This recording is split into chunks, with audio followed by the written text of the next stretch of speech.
Gualtiero Gigante, nuovo presidente del collegio dei periti agrari laureati della regione Friuli Venezia Giulia, insediato da poco, a settembre, con la nuova votazione.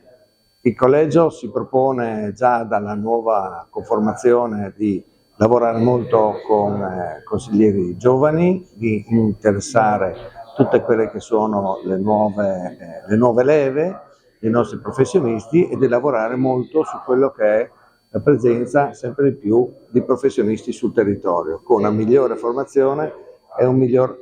inglobamento di tutte queste nuove professionalità. L'agricoltura oggi ha bisogno di essere accompagnata in questo cambiamento e ci rende partecipi, ma non solo, ci rende anche compartecipi e direttamente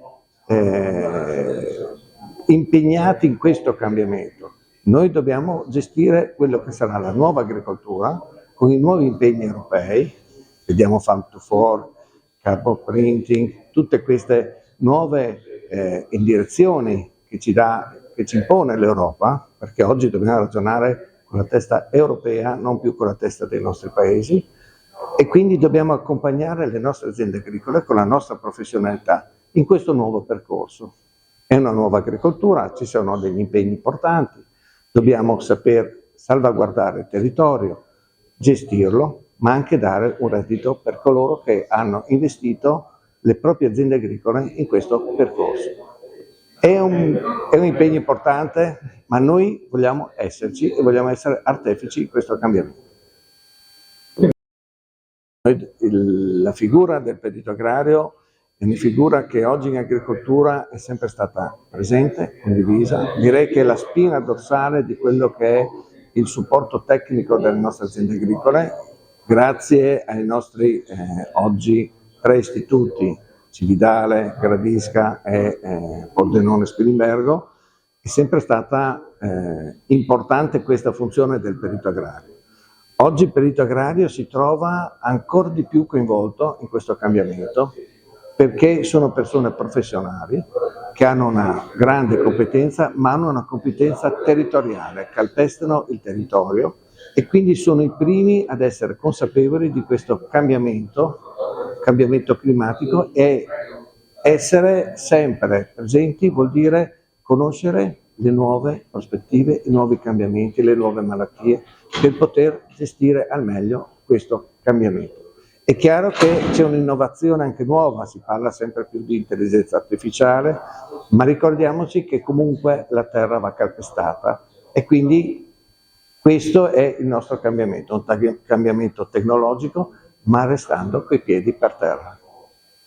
Sulla nostra agricoltura, intesa soprattutto come società. Dello sviluppo agricolo, imprenditoriale, stiamo vivendo, va detto onestamente, una buona stagione in termini di entrate economiche, ma credo che si possa dire, con tutti i distinguo, senza fare alcuna distinzione politica, perché mi hanno insegnato a marciare disgiunti per colpire uniti, per il benessere dell'intera collettività, una stagione felice, perché dal punto di vista economico i soldi ci sono, tutti lo sanno, la capacità sta, e credo che sia sotto gli occhi di tutti, perché stiamo toccando tutte le varie sfaccettature della società civile, il welfare, la sanità, in grande, evidentemente adesso non voglio aprire argomenti che magari ognuno ha la sua, ma dal punto di vista imprenditoriale, la famiglia, quant'altro, cerchiamo di stare vicino con importanti interventi. E devo dire la verità che nel nostro pellegrinaggio sul territorio riscontro che c'è un indice